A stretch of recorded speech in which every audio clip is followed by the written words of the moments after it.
Hello, everyone, and thank you for joining us for this second in a series that we're calling Authentic Dialogue Toward Real Change. We're committed here at Elon University to creating a better place in the world and here at our on our campus. And I appreciate having a conversation, a real authentic conversation today with Black Elon alumni. And I want to thank you for taking time to visit with us. We know that there is systemic racism in the world. We know it exists here at Elon as well. And our goal and purpose today is to have a dialogue about making positive change. So thank you for taking the time. I am Connie Book, Elon's president, and I'm with Dr. Randy Williams today. Dr. Williams, would you kick us off and by introducing our panelists? Thank you, President Book. Joining us today are Deborah and Teddy Blackwell. Deborah graduated in 1987 with a degree in human services, and Teddy graduated in 1989 with a degree in business administration. Teddy is a trainer who has spent his entire career working in the Cleveland Indians farm system. Deborah recently retired after a 30-year career as a K-12 teacher. Both have been active in the Elon Black Alumni Network for many years. Welcome, Deborah and Teddy. Thank you. Thank you. Also with us is Akilah Weaver, a 2000 graduate who is a senior benefits consultant with Bank of America. While at Elon, she was a Jefferson Pilot Business Fellow and active in many student organizations, including service as the first Black female president of the Student Government Association. Hi, Akilah. Also joining our conversation is Dorian Wanzer, a 2009 Elon alumna who is an advocacy manager for International Paper's Global Government Relations Office in Washington. She is also a program volunteer for the National Museum of African American History and Culture and a member of the DC Society of Health Policy Professionals. Pleased to have you today, Dorian. And we welcome Trey McMichael, a 2019 Music Theater and Arts Administration graduate and an Isabella Cannon Leadership Fellow. Trey is the co-director and teaching artist for 2 theater ensembles at the Arena Stage at the Mead Center for American Theater in Washington, D.C. Welcome, Trey. Thank you, Randy. Welcome to everyone. I'd like to start with a connection that we had in last week's dialogue where we talked with Black students about their Elon experiences. And today I know that we have several generations, 4 generations of Elon Black alumni represented. So it's Elon across the decades. And so I'd like to start there by just queuing up. I want to understand about your takeaways from your Elon experience. With the events of the last few weeks, I'm certain many of you have been thinking about your college days and your college experiences. And so I'd like to start there. And we'll start with the Blackwells and about your Elon experience when you were a student here. And either one can go. My Elon experience was wonderful because there was only 2 colleges, universities that I applied to when I was in college. And Elon was my number 1 choice. I have family that lives within miles of the university. So I had a huge family network that supported me with everything, and my friends as well. So when I had it, they had it. You know, that was whenever my family brought me something, they not only brought me something, they brought everybody that was connected to me. You know, they made sure, that I had it. But just as Trey had said earlier, when you go to a predominantly white institution, no matter what year you go, you still have some of the same struggles. I mean, you don't see a whole lot of people that look like you, so you gravitate to people that look like you or have this similar experience. They don't necessarily have to look like you. So I didn't hang around or associate with people that were not like-minded of mine. Yeah, and I would say, you know, again, my Elon experience too, you know, I had a good experience, but my experience was completely different probably than, you know, most. My experience revolved around athletics. So, you know, within athletics, I had a bubble. I had, you know, a sense of security within that group. And even for me, I mean, it was, you know, more so different than a basketball player, a football player, because being an athletic trainer, I was constantly, you know, around a different group. So, you know, every semester I had a different group, but it was, you know, again, it was sports oriented. You know, we had shared the same goal, common goals. We want, you know, it was about winning, and, you know, we kind of cared for each other, but at the same time, you know, I still had my network of, you know, the small group of Black people that we had at Elon. You know, that was my true bond. But sports was there for me to, you know, kind of protect me and shelter me from some of the, you know, things that, you know, I didn't see. Mm-hmm. So I'll go next. So I was at Elon from 96 to 2000. And even prior to attending Elon, I honestly knew that I needed to attend a predominantly white university because I knew I was going into corporate America. And corporate America did not have a lot of Black faces. And so I wanted to get in where I could fit in and you know, learn with the best of them. And you really try to assimilate to what I would, you know, have to adjust to when I would graduate from college. And so in knowing that, you know, I took whatever experiences I did have, not necessarily as a grain of salt, but as a learning experience. You know, it was nothing for me to be the only Black person in my class. I mean, I remember being in my American Studies class, being the only Democrat in the class and having to debate between Clinton and Bush. And that was fun. But I made my experience the way it was. I mean, as she said earlier, I was the first Black female SGA president. And so I knew if I wanted my voice to be heard, I needed to be planted in the right organizations to do that. And so I had an opportunity with SGA, Student Union Board, the Elon Gospel Choir. And so I made it the best. Now, I will say hands down, the reason why I continue to give to Elon is because of what Elon gave to me.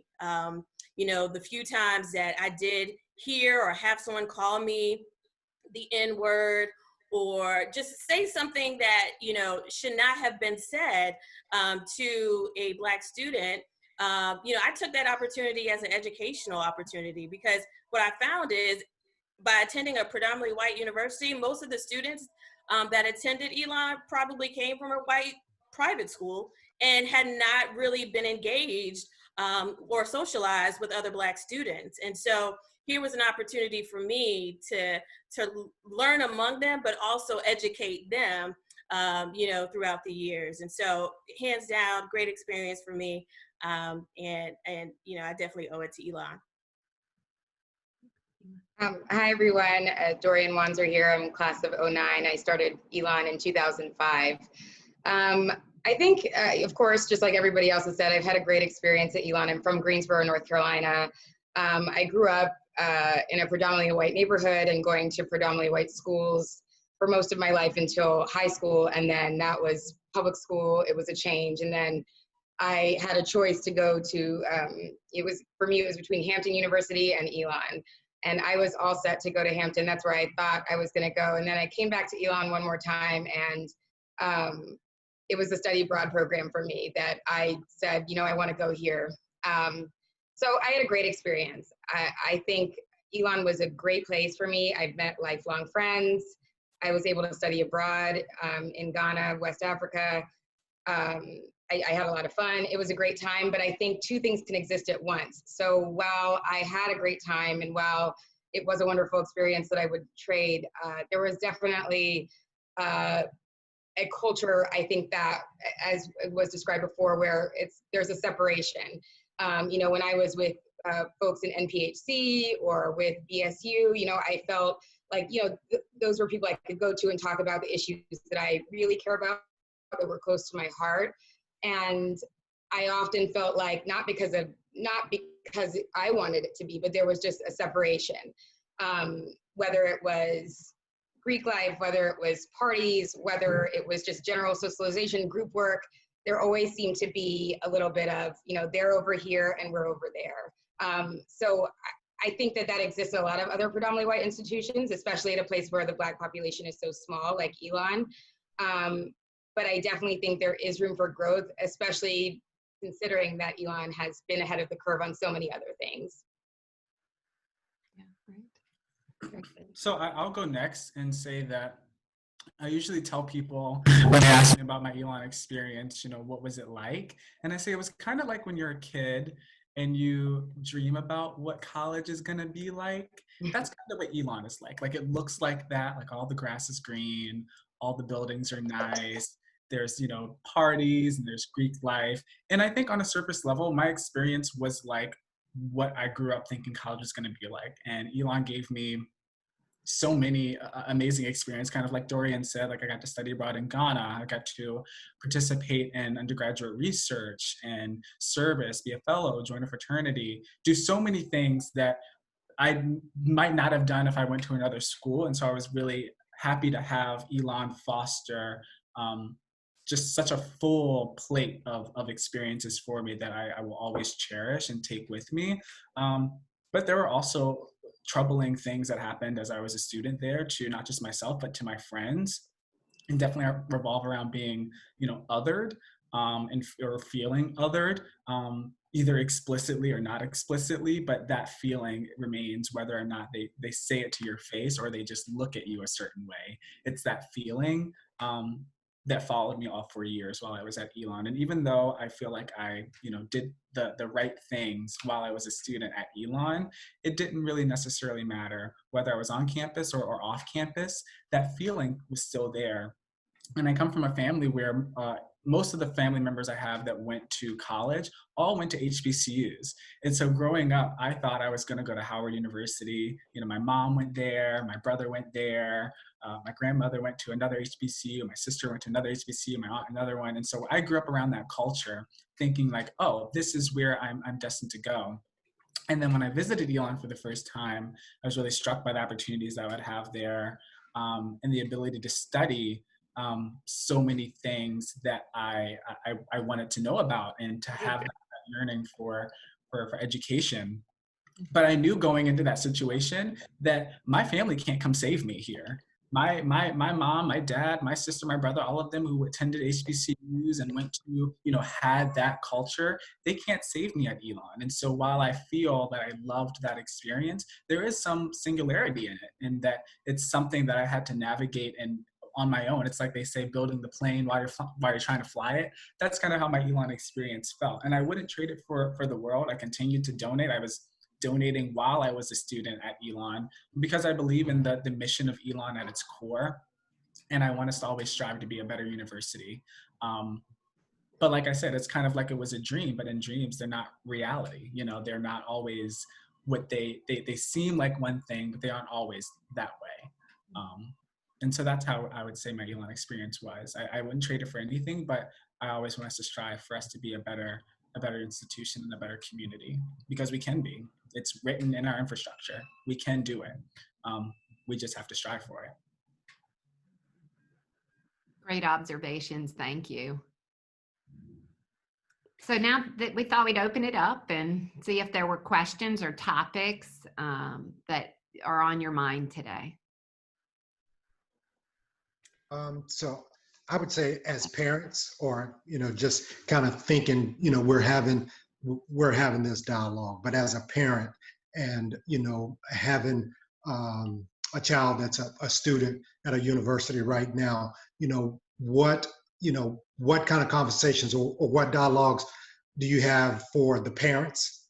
You know, are there opportunities? Because, you know, as my child, he may be soft-spoken and he may not be one, you know, he may communicate with us as his parents, but he may not voice his opinion, and we may need to be that voice. Where can we, where can we channel, those thoughts to at Elon, or what is the thought on that? I think that's a great question, Teddy. And above the one thing that's above the academic program of any college university is safety, and safety in its whole sense of the word, not just the physical safety, but emotional and all other aspects of safety and well-being. So to hear those types of inquiries and questions being raised, it's very warranted, I believe. And we certainly embrace those. I mean, we want to have a setting where all individuals can actually thrive. And as it relates to this issue and situation of racial injustice, I have had conversations with parents of incoming students, for example, and I know other colleagues too, and we don't shy away from those. In fact, we really embrace them because, while we want students to speak up and have their ownership of self, we know too that as a parent myself, there are times when we recognize that our students are still figuring these things out, and some questions that parents need to get some assurance as well. And we want to certainly provide that. So our conversations with colleagues, then translating information back to our parents about the steps that we're taking. And a lot of this is to communicate the various resources that we offer here at the university. So that, with the absence of knowing what's going on, that can create some uncertainty and some unsettledness. But when we can communicate, and we embrace those opportunities to speak with our parents, when we can communicate all the resources from identity centers that we have on campus to staff members that we have, to programs and other initiatives that we're doing that continues to add and build toward the work that we're doing at the university. As you all know, Elon is a place of constant improvement and not settling for where we are. It's this idea of how can we get better? Not that we're horrible or bad, but as I tell my staff often, we don't have to be sick to get better. You can always improve, and where are the areas to improve? And so we want to hear from our parents, we want to hear from our alumni, our current students, and our colleagues of those areas. And so bringing us to the point of us gathering today, you asking these honest, open questions are helpful to us moving toward that direction. I have a question. So Elon has done a lot in trying to recruit additional administration and staff and faculty members that are, people of color. And, we're on different social media sites where I'm seeing more of the younger generation really being vocal about the change, Black or white. But I'm curious to see or hear, what are you guys hearing from the older alumni, like, my generation, Deborah's generation, like, what are they saying? What are they hearing, about, moving towards, changing our university? I can start us off on that, Randy. I have been hearing from alumni, particularly in, I would say, two groups, around Teddy and Deborah's generation and Dorian's. And I would say, when I think, and partly I might be, Marvin Morgan is one of our trustees, and Keebler-Williams, and they keep the conversation about the Black student experience very active and alive in our trustees and in our work. And I would say two things. One is that, and this may be about progress generally, is that they came, that you have a generation that came when there was a lot of progress happening for the Black community. And I would say from the late 60s to the late 70s, that we began to admit Black students, and they talk about that time on campus. You think about Glenda Phillips Hightower and Gail Fonville in that period. And then there was enough critical mass of Black students to begin to push for change. And this happens, if you read the Elon history, out in the late 70s. So I hear from that community of Black alumni about progress. Then I hear about I don't hear much. I hear about good community a lot. What Deborah, you were describing about the importance of Alamance County and their relatives here, providing good support. So they had safe place to go and talk, you know, celebrate their traditions and enjoy family and the things that make us feel at peace and safe. And then I hear from the group in your Akilah, some good experiences, but as the 2000s progressed, a real feeling of isolation, that we didn't have enough of diversity of students. Often, you know, you were talking about in American Studies being the only Black student. I hear that. And a growing frustration. So it coupled with our last strategic plan. We were doing a lot of listening. That was 2009, that period. And when we decided to make a priority as a university of increasing representation and supports for Black students and other students of color. And the truth is, as you increase enrollment, if your support mechanisms aren't there, it's going to be tough. And we're talking in, I can't, somebody said private white schools, predominantly, right? A lot of students coming from private that haven't had to do this work around difference. And they're first year students, they're freshmen, you know, that, and so you can imagine how bumpy that environment can be, and painful, to be quite honest, and isolating for students. And so I hear that too, that experience too, and the gratitude for when they find their community here, and how important it is to be able to find it. A little Trey was talking about, you know, you find your communities, but then you do have this lingering other feeling of otherness that you carry with you. And it is a weight. I agree, Trey, with your observation about the weight of it in every setting. So I hear that whole spectrum of generations, and my real hope is through these dialogues and greater understanding of heart and mind, that we can, I hear a commitment among the white community that I didn't hear prior to the murder of George Floyd and Breonna Taylor. Like, I hear it. I want to do something. I want to make a change, and I'm grateful for that. So I'm really listening to understand right now and think about what change needs to happen. Yeah, and that's what I was interested in. I was like, what commitment, what are you hearing from not only, you know, Black alum, but white alum, right? You know, what are they saying? What are they whispering in your ear? You know, you see and you watch some of the comments from different posts, and, you know, of course, money is always the subject. And, well, you know, why didn't Dr. Book say Black Lives Matter? And then you hear somebody says, well, she's got to be careful about who's writing the checks and all that. So, you know, I was just curious. So I appreciate that response. And I can answer that question about the Black Lives Matter. Is that I was watching, to be honest, I shared this with Randy, as I had my head down working on COVID-19 the week of George Floyd's murder. And it wasn't until a colleague shared later in the week, it was on Friday, about how painful that video was. I hadn't watched it. You know, and I was limiting my media interaction because, to be quite honest, I've been exhausted from watching the media on COVID-19. And so I was limiting my media to help just mental health.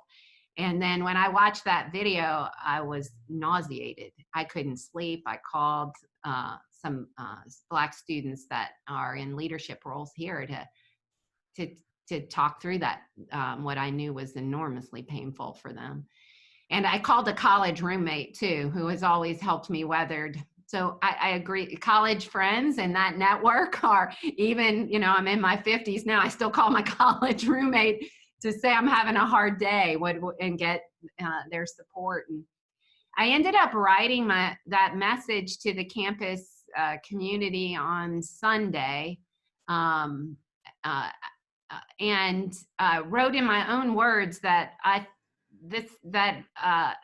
used the expression that the Black community deserved a full and equitable life.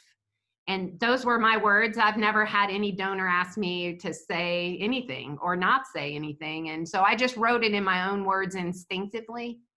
And then shortly after, the social media picked up about Save Black Lives Matter, and as an outcry nationally, which the sentiment I completely agree with. It just wasn't how I originally wrote it, and felt at that moment it would be not authentic to come back and say it, that my sentence had the same sentiment. I was expressing the same, as well as that the Black community deserves every privilege that I enjoy as a white person. So that was the reasoning why I didn't say it, and I said it in my own words, and certainly agree with the sentiment of Black Lives Matter and the movement that are about police brutality and equity that it symbolizes, and am committed here at Elon and in my own personal life to an anti-bias and an anti-racist education, and want to prosper that for the community. So thank you for asking about that. I agree with everything that you just said, and I agree with Akilah as well, because I do feel like, Dr. Book, whenever you speak from a voice of authenticity. When you come in to the different groups and organizations, when you pop in, whether we know you're coming or whether we don't know you're coming, your script or what you're supposed to do never happens. You go from what you know and how you are. My question would be, what is the university going to do to help educate the entire student body, not just everybody, to make them more cohesive, to make it unified, so to speak? Yeah, and that is the question that we have been hearing, is about where we require it and where we don't require it, and what is mandatory in this culture and essential for successful education. So Randy's been at the heart of those discussions, so I'll let him respond to that one. Yeah, I think this moment that we're in right now, I don't think there will be another moment in our lifetime that's more ready to actually do some change and bring about the progress that we all want and that we all deserve. And so now is the time to strike. And so we've seen that with colleagues, with our faculty colleagues, staff colleagues, alumni, parents, students, all together, ready to move this needle toward the change that we all deserve. And so we are now receptive to that. So there's more shared interest around bringing about changes toward anti-racism, towards social justice and equity, and really understanding what those concepts mean. Because I know there are people at varying levels of readiness to get into this work, and some people are using terms who may not be fully understanding what those terms mean. And so we as an educational institution, we don't push them away or shame them for that. We actually try to bring them in at their developmental level, and then have the programs align with their readiness, so that we can use all of that energy, all of that insight and readiness to get going with this work. So we've certainly been doing that in this moment. I think also, going back to a point of communication as well, this isn't new work for Elon University. Many of you on this call here and who are watching this are aware of the Presidential Task Force on Black Student, Faculty, Staff Experiences that we just put out the latest update of June 2019. In that report, pages and pages of the efforts that we've done to improve the experience of the Black community, including the alumni at Elon University. And so we're going to continue building on that. With all those recommendations, some of those are ongoing things. Others are things that we could implement and get done, but many of them are ongoing things. So, and it's posted on our website and available, and I would encourage viewers to take a look at that, and to help hold us accountable as well, to say, how are you doing on this particular topic right here? As you can imagine, there are lots of priorities within an institution, and they're all important. So we have to organize them in ways that we can give them the attention and deliver on the service that we should give to all our stakeholders. So I could keep on talking, but I would really love to hear from you all, or you all could speak with one another. So I don't want to take up too much airtime too. Let me cue up the next little bit here because it answers Deborah's question too, is that we have largely embedded intercultural competencies in our global studies program.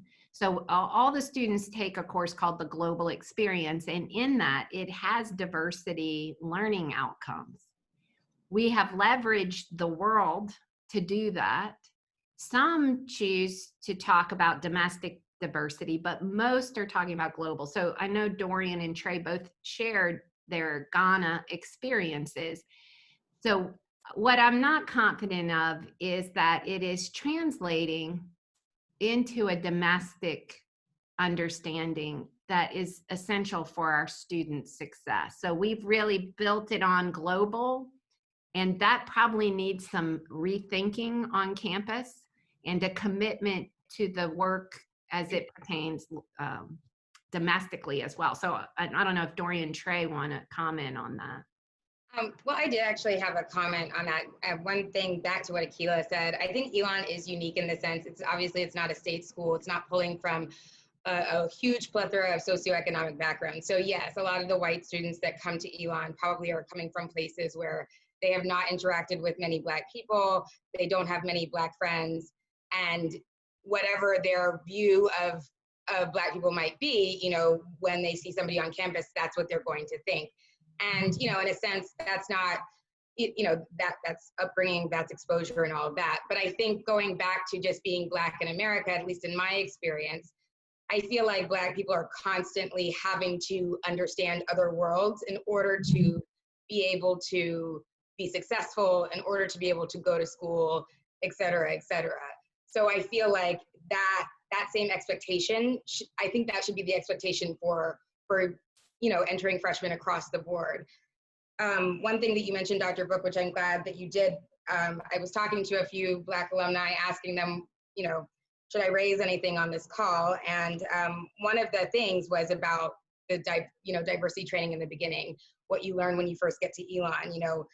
We have Elon 101 global studies, and like you said, a lot of times it is focused on the world. But again, back to the type of student at Elon, thinking to somebody's coming from an affluent place, there's a difference when you've been able to travel abroad and see other groups of people or people of color than when you're in America and you don't, if that makes sense.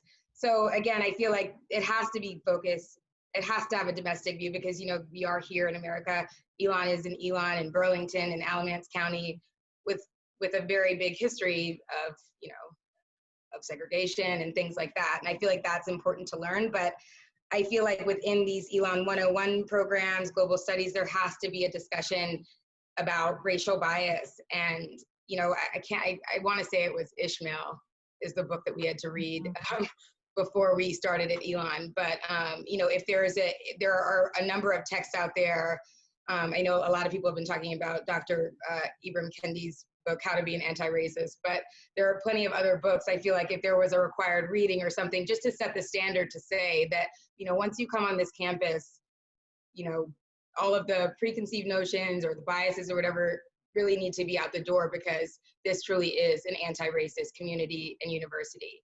But I think that if we don't talk about what's happening right here and the biases and issues that Black students and Black people face, then there's not going to be an understanding if it's just focused globally.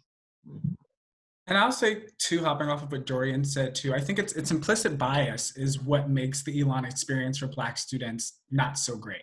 It's, I think that the university sometimes provides things like my freshman year, the book was Why We Can't Wait by Dr. King. It's a book that I go to frequently.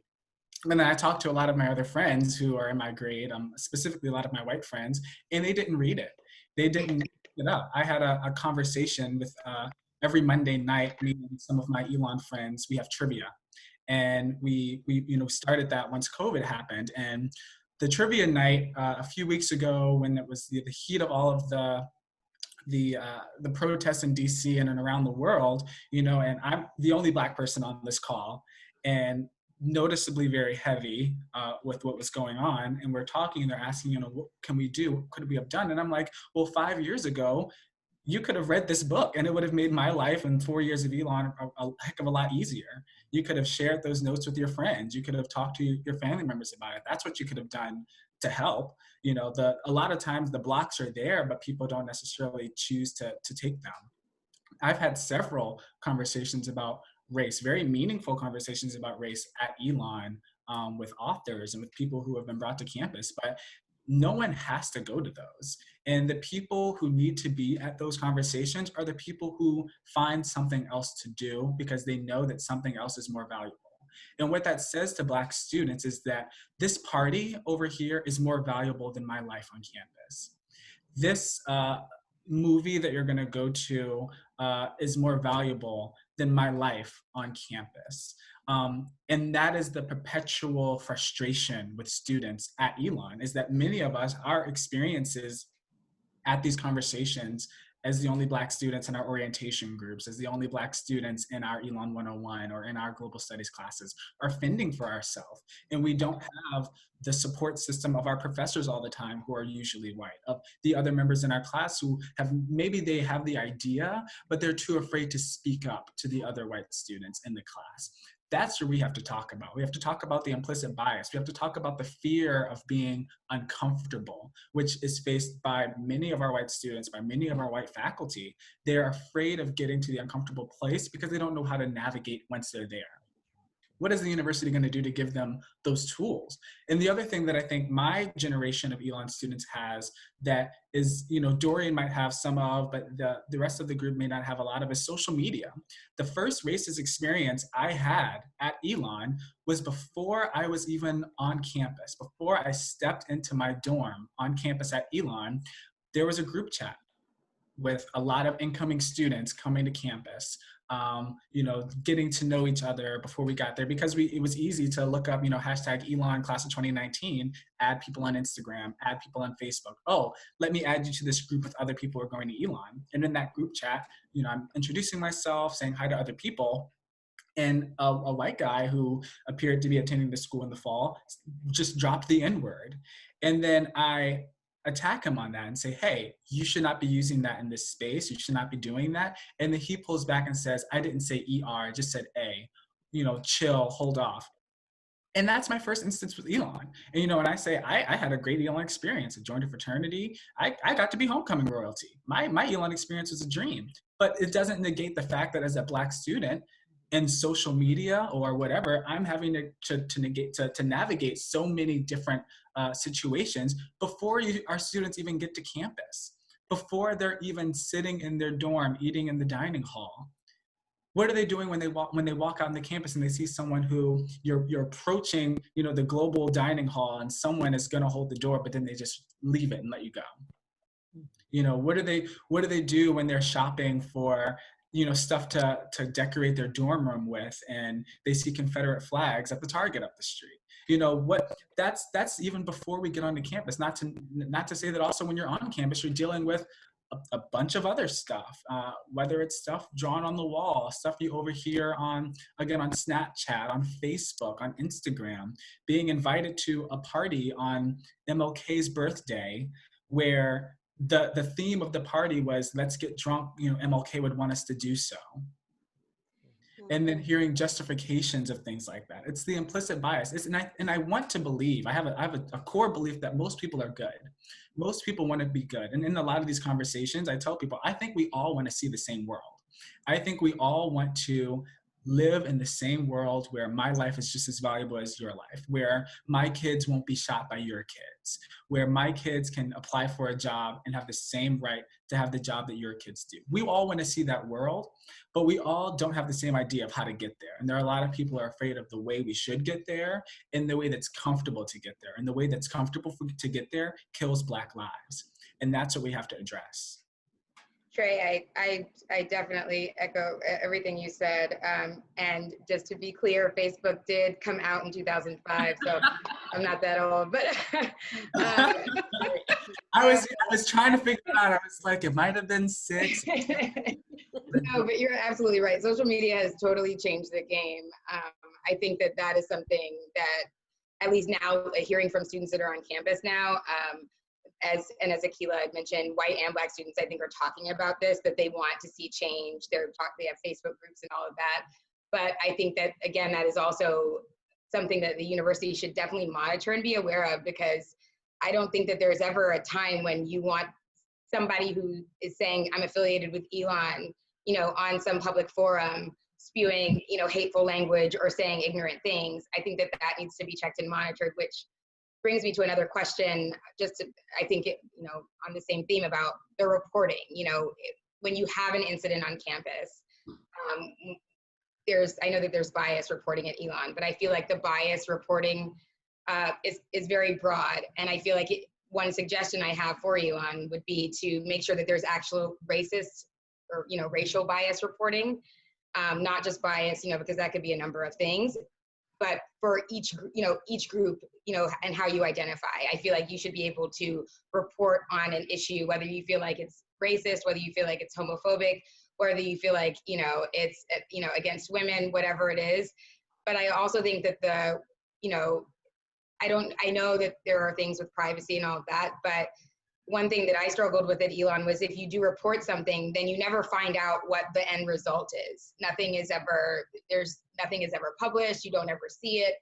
And I think that those things need to be out in the forefront. If there's a fraternity that is, waving the Confederate flag and having, a rappers party and, dressing up in what they think, Black people dress like or whatever, I feel like that needs to be publicized so that people are aware that it's going on. I don't think that it should become something where people are protected, even though a bias incident has happened.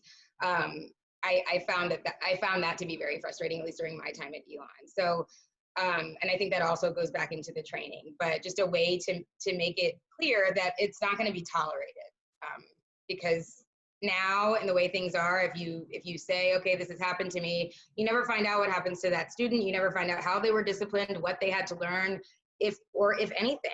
And it makes you wonder, because you don't learn from a slap on the wrist. You don't learn from, just, having some privilege taken away. You learn by having to, to go through an experience. And I think that should be required.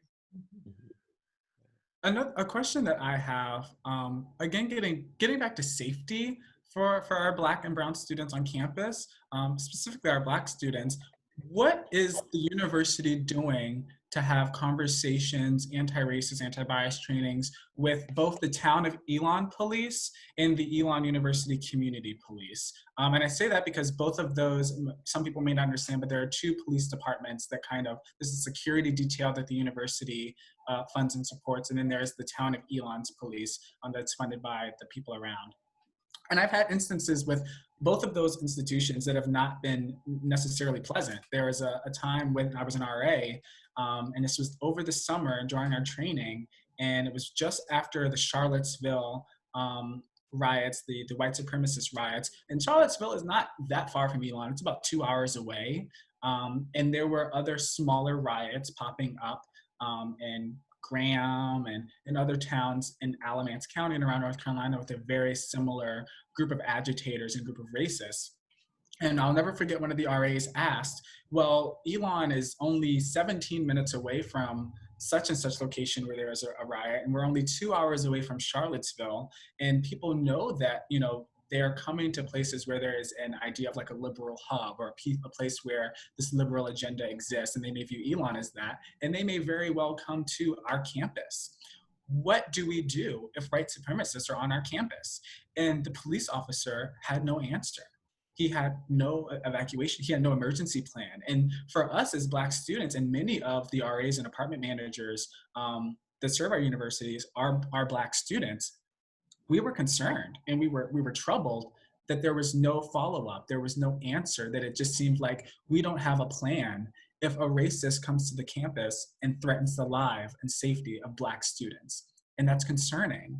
And another instance, when I was walking down Haggard Avenue, and I passed by a location where a party was happening on campus with mostly Latinx and Black students, and a driver, and this is something that is very common at Elon and that many students have this experience, was running back and forth with his truck with a Confederate flag, driving past the party. And I called the Elon police and I told them there is a white driver with a very large Confederate flag driving by a party that is happening with mostly Black and Latinx students. And the person on the other end of that phone asked me if I felt threatened. And I said, yes. And they asked me, well, are they explicitly threatening you? And I was confused because what is the symbol of the Confederate flag but a threat to Black people, but a threat to Black people to say, I'm your property, that I am above you. But because he did not get out of the car and smack me across my face, he could not threaten me and they could not do anything. Even though everyone on our campus in that situation felt unsafe, unheard, and like they couldn't do anything. And so what is our university? What are we doing to foster these conversations between the police department and the campus security department, which we fund, to make sure that we feel safe on our own campus we're paying scholarship or paying tuition to be at? What are we doing so that we feel like we can fully be on our campus and that the people that we're supposed to call on to protect us, and that they take away the people who are there to harm us, either mentally or physically? Yeah, both you, Trey, and Dorian raise some salient topics that we've heard over the last few weeks, and that relates to the bias response system, as well as the training for our Elon Police Department. And I want to just make sure you know, too, that we're providing an FAQ as well that will be posted on along with our, with the presentation of this dialogue. So that'll be posted as well. But I want to immediately respond. I'll start with Elon Police in its training. Our officers have gone through a number of trainings recently, and I was able to speak with our leader of our campus police and safety to see all the trainings that have occurred from 2016 actually till today and what trainings are underway. Namely, there's one, understanding the science of bias, and this relates explicitly to police officers and law enforcement, de-escalation tactics, being able to work in a diverse community and policing in a diverse community are some of the workshops and trainings that have occurred. And so there's certainly a need to do more of this. Obviously, if we're still having incidents to occur, but I have the confidence that our police staff is ready to engage even further, particularly with the sensation that we're feeling as a nation, as a campus here in Alamance County as well. There's a readiness to engage with this work.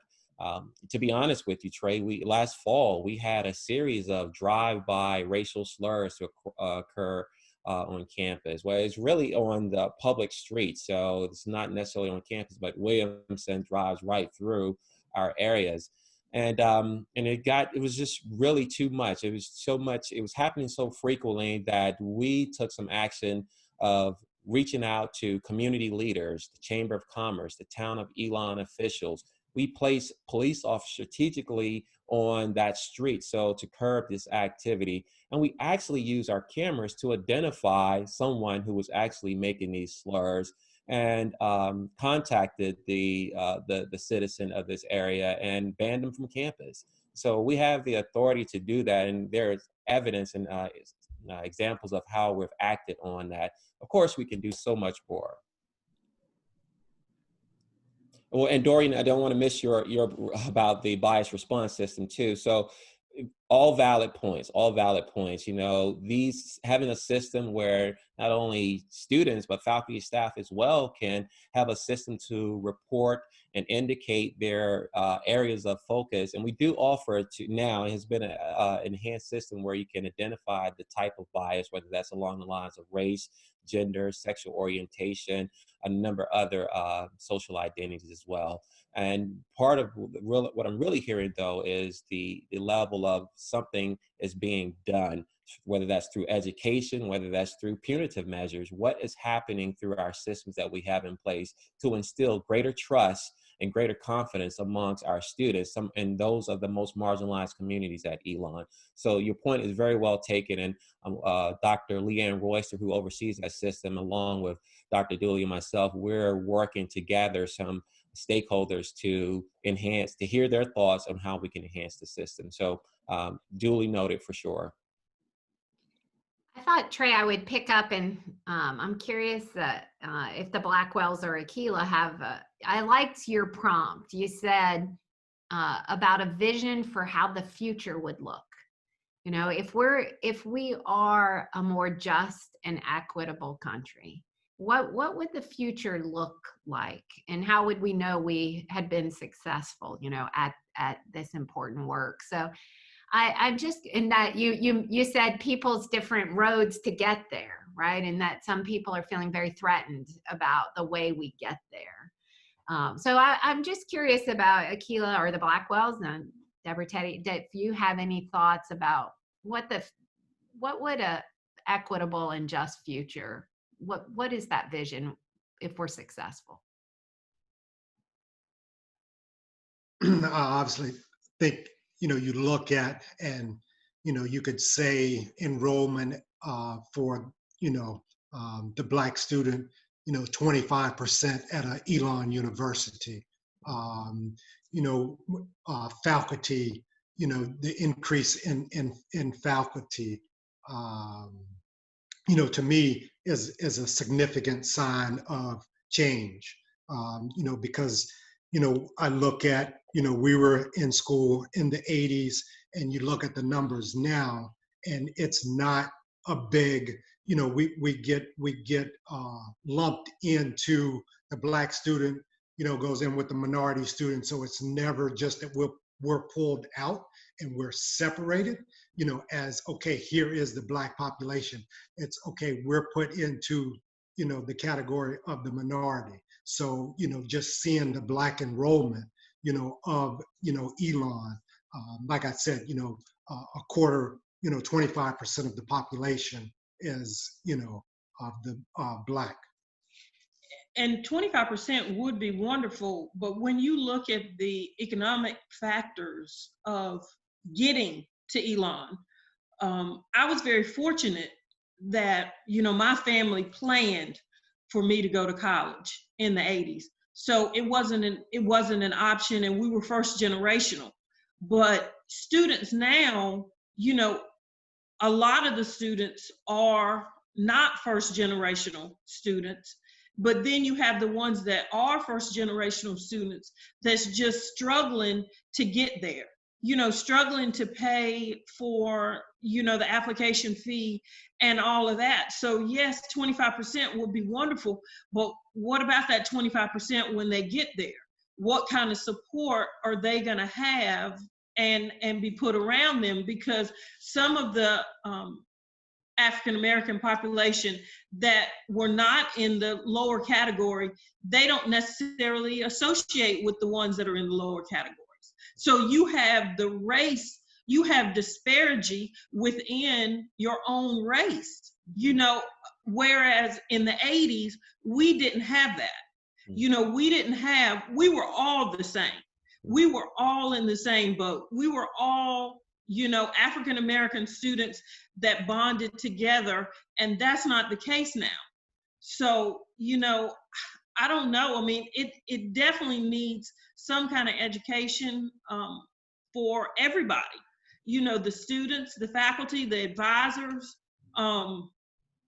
just everybody, you know, to get people on the same, you know, accord, regardless of where you are economically. And just like Dorian said, you know, you have to have, as a Black parent, you have to have conversations with your child before your child even walks out the door. You know, and you continue to have these conversations with your child, no matter how old they may be. You know, that's not necessarily what others are having. And, you know, when you're a child that the parent is constantly, make sure you do X, Y, Z, you know, just to get out, you know, and other parents aren't having these conversations with kids. So it's, you know, you're heavy before you even move. Yeah, I mean, Deborah hit the nail right on the head to me. I feel like just when I come on campus, it's a different type of Black student, which is not a bad thing. But even when I was there, all of us didn't come from affluent backgrounds. And I'm not saying that the majority of the current Black students are coming from there, but it's like, it's a different type of Black student. It's, kind of hard for me to explain, but it's a different type of Black student. Like Deborah, my parents were fortunate enough to be able to pay, for my 4 years of institution of learning. But several of my friends, they didn't have that. They came from, single family homes. Like Deborah said, they were first generation college students. And so it kind of created it created a bond that just happened. Like, we didn't have a choice. We only had each other. Whereas, like Deborah said, this is only observation. So Dorian and Trey, I could be totally wrong, but just from my observation, it's almost as if there are even cliques within, the Black population at Elon now, with the types of students that we're recruiting. And so, I would ask, where are we recruiting from? Are we just recruiting Black students from these private, high schools? Or are we going into the inner cities of DC? Are we going, into the inner city, the inner cities of New York, or even the South? I mean, I'm originally from Alabama. So, are we hitting the dirty South where, coming to Elon would be an amazing experience? So, Deborah definitely hit where, I feel like that the economic background of the type of students that we recruit is so essential. And I would also say, I know we have Creed, right? And that's kind of like, it includes everybody. Well, we didn't have that when I was at Elon. We just had, like the Black Student Union, but that was our safe space. That was our go-to spot. And I feel like we may need to bring that back, especially now, right? I get it. My Latino brothers and sisters may be going through some things. My Asian brothers and sisters may be going through some things, but it's going to be different.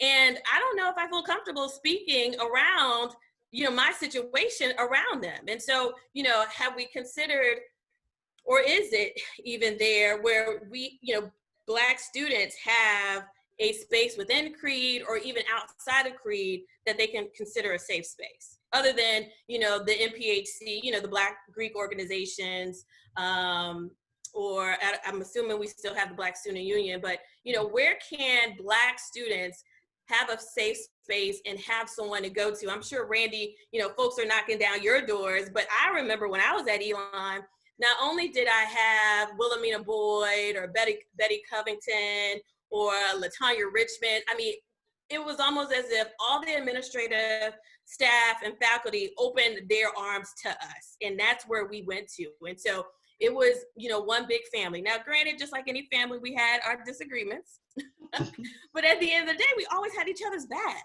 and, it was always easy to be able to go, to, a friend and say, hey, this is what happened to me. And also I would say, and Dr. Book, I think you are doing this, is that during my time, I felt like administration listened. Probably more so the Dean of Students, because, during my time, President Young was the president, but it was a different time. But there were certain faculty and staff that I knew I could go to, and they would listen. And I feel like you are doing that. And, Dr. Williams obviously is doing that. But I think, as an alum, we have to make sure we hold you all accountable. Mm-hmm. Accountability is going to be what really creates the change and moves us forward. I appreciate, Dr. Dooley and Dr. Williams, you all set aside, basically an agenda. It wasn't a Black agenda, but it was an agenda. And it was not only holding yourselves accountable, but, capturing what, faculty and staff will be doing, but also holding students accountable. I appreciate, Trey sharing, his experiences, but I feel, but I don't want to say but, and I feel in partnership with that, you know, the generation of today need to feel empowered to sometimes have those conversations on their own and not always lean to administration for help. Because when you get out in the real world, you're not going to be able to call anyone to help you out with a situation. And so, you know, some of the obstacles that you run into while you're at Elon is a learning experience for you to be able to take when you graduate, because there's not always going to be, you know, administration to back you up and support you. So. Akilah, I think that you hit some good points, and I just wanted to just echo something that Mr. Blackwell said is, so I think if Elon were to have like 25%, you know, Black students, and that was the case, I mean, I think the beauty of that would be that, of course, there would be, or we would hope that there would be different types of Black people within that group, right? That there would be enough Black people to have cliques. There would be enough Black people to have different types. I think that that's, to me, is the future. That's what I would like to see, so that you would be able to go on campus, and not to say that we couldn't all be unified and we wouldn't have something like, you know, like BCS or Creed or anything like that, where we all could come together. But I think that that is the goal, at least in my opinion, that you would have the type of campus where there are enough people of color, are enough Black people, so that people do feel like they can get in where they're fit in. Because that, I mean, at an HBCU, that is how it is. Everybody's Black, not everybody's friends, not everybody hangs out, you know? I mean, that is the beauty of it. So I feel like that's something to strive towards. But I think the other thing is just back to what Trey said before. I think sometimes it's not, maybe it's not so much that I think students of today are trying to lean, but I think that maybe they have a different route of trying to get that accountability too. So it's like, well, you know, because I mean, and I know I'm kind of in the middle here, but I think there is a little bit of a difference where, you know, you're not doing things as much on your own. I mean, Elon today is much different than when I was there, than when you were there. So of course, you know, you might feel like, well, I should be able to email somebody about this, you know, this should be taken, you know, I mean, that's Elon. But at the same time, you're right, Akilah, there should, again, but I think back to how you're training students and faculty and campus police, I think you can address that, giving people the tools to be able to advocate for themselves. And I think Elon needs to set up the space for to have the uncomfortable conversations between students and faculty, because that's one of the things that this movement and the protests has done, is that it's set up where people are having uncomfortable conversations. But the fact that they're having these conversations is at least they're open to be receptive to what others are thinking, maybe what others are feeling, whereas before they were so closed off. And there's so much bias, you know, with some people that come to Elon, you know, whether it's known or unknown, you know, they have biases from how they were raised. And it could just be, you know, some situations could just be the conversations need to be held in order for people to know how everyone is feeling. I would just like to go back and add to talk about how the Black community at Elon as it is today. I mean, I'm an alumni, but only graduated last year, so I'm not very far removed. And I'll say that there are spaces for Black students within our college to have these conversations. And so there's the African American Resource Room, and there is the Creed, and there's also Black Solidarity Day, which is fairly new. I think this was its 6th year of existing at Elon, which is a day just for Black students and Black faculty to come together and to talk about what it's like to be Black at Elon, and Blackness in general. It's not a monolithic thing. There are various stages of Black development. There are various degrees of how people internalize their Blackness. And there's also the dawning of the Kente ceremony, which is also fairly new. And it's a ceremony that commemorates and celebrates the Black students as they graduate. And there's the Black Excellence Awards as well. So there are areas where we do get to congregate as a community and celebrate each other. But I will also say that I think the Black students as well do notice that there are segments of the Black community. And I'll say that I have privileged enough to, you know, I'm a 3rd generation college student. And my parents did not have to struggle as much to pay for my tuition. But for my other peers who that's not the situation, they have a very different Elon experience than I do. There are certain things that they didn't get access to that I had access to coming out of the gate, coming out of the door. And so that's a privilege that I understand, and that it's a responsibility for the students at Elon who have certain privileges to also advocate for those students who may not, for those students who are struggling in certain other areas more than we do. And that's the reason why a lot of us continue to donate to EBAN and for the Black scholarship that they have.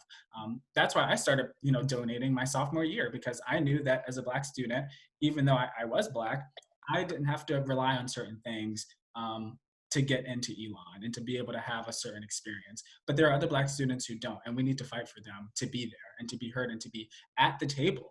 But even still, the average white person at Elon, from my experience, regardless of what your background is, they will probably assume that you are of no means. I had experiences my freshman year where a student came up to me and asked me if I was on the Black scholarship at Elon. And I'd known this girl for 1 week, and she felt very safe asking me if I was on the Black scholarship. And I told her, that doesn't exist at Elon. There is no, yes, I would like to subscribe to the Black scholarship at Elon. That doesn't, the registrar hasn't. We don't have that. For me, she's coming to me in an instance where she thinks that I'm coming from a completely another place, where she doesn't know that maybe my parents might make just as much as your parents. But it's that idea of Blackness is a little less than. Is Blackness is, oh, you're struggling a little bit, you're coming straight off of this or straight off of that. And that exists at Elon too. And that's something that Black students across the board face, whether it's true or not. And then the other element to that is, intersectionality is huge. I'm also a queer student. And so at Elon, I was Black and I was gay. And that opens up a whole nother can of worms, is that in the Black community, there isn't a huge LGBT, out population at Elon as well. And the out queer community at Elon has not always been the most radically inclusive space for Black queer students. And so that's another, struggle. And so I think there are many things that can be true at one time. And I think that for us to be an institution that's heading in the right direction, we have to see that on our street, there's a house on fire and there's a house that's flooded. And we can't treat them both the same, but we have to attend to them both, or the houses are going to burn down, the houses are going to flood, and there will be no more houses for our students to be in. And so we have to work on all of these things at the same time and know that they're all important for everybody. It's Black lives being important at Elon is not just important for Black students. And I think that's what a lot of people get wrong, is that by providing the creed, by providing the African American Resource Room, by having conversations, by making the common reading centered around race, it's not for Black students, it's for everybody. It's particularly for the white students, to make the spaces for Black students safer, more comfortable, so that we don't have to navigate these things as much as we do, so they don't have to be as challenging as they are for us.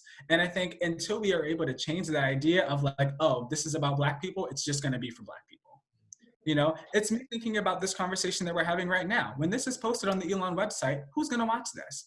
It's gonna be the Black alumni, it's gonna be some of the current Black students, Black faculty. Are our white students going to watch this video? Are they going to sit through this and hear about 4 different generations of Elon graduates and how our experiences are different yet somehow the same? Are they going to take the time to do that, or are they going to choose to do something else that seems to be more valuable than Black lives? Because if they choose to do that, then we're not going to make the progress that we want to see. We're not going to see the campus in the world that we want to see. It's going to take time, and it's going to take dedication. You think about when you get a scab or you get a scratch or a burn, it doesn't take that long to actually get the burn. It doesn't take that long to actually get the scratch or to break your arm. What takes time is the healing process. And we can't expect the healing process to take as long as it did to create the scab, to create the burn, to create the scratch. It's going to take much longer. And our community has to realize that, is that just because someone said the N-word 1 time on campus or 2 times on campus or 100 times on campus, it takes longer to heal from that word than it does to just say it, than it does to just negate someone in the classroom. than it does to invalidate someone, to have microaggressions towards someone. It's going to take much longer to heal, and we're going to have to do a lot of healing at the same time. And that's what we have to be prepared to do as a community, all of us, not just the Black students, not just the administration, everyone. Yeah, I have a question. I think all of us here are committed to Elon and want to see, whatever is implemented successful. So, Dr. Book and Dr. Williams, what can we do as alum to support you all in this?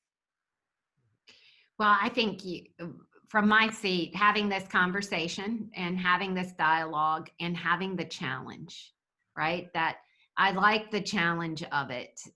That's the part where you were talking about, Akilah, about accountability and creating transparency. I mean, I heard from that as well, the importance of that, of us being committed to looking at ourselves, right? Because we value, as Trey said, the Black student experience and the Black alumni experience, and setting aside other things that we value because we value this more. I mean, it's that, I love the way that there can be the observation that Trey said, there's many truths in the system, right? There's a lot happening and going on, and just that it's going to take us time to heal from this. But what I want is that healing to commence, right? I want that healing to begin in a way that everybody is.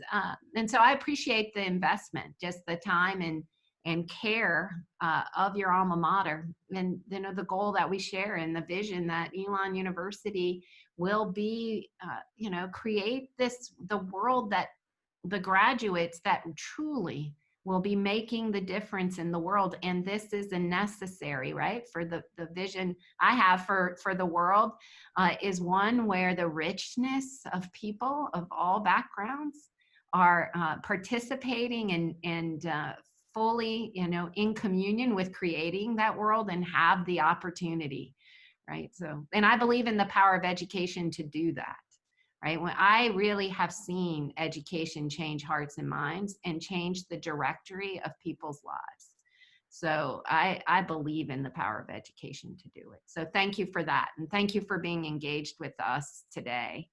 I appreciate the conversation. Dr. Williams, did you have any final thoughts? I know we're at our time for the day. Yeah, just to thank the alumni for joining us. We are planning next week's dialogue, which we will share at noon on Thursday, June 25th. Again, if you have questions or comments you'd like us to include in that session, please add your comments to the Facebook post if you're watching this on Facebook. Or if you are watching this episode on Today at Elon website, use the form on the page to add your comments and questions. We want to hear from you and to advance this important dialogue in the Elon community. Thank you again. Well, thank you, everybody. I'm so appreciative of the stories that you shared and the observations, because that's what I carry with me when I'm doing this work. It is deeply personal. So thank you all for being a part of the conversation today.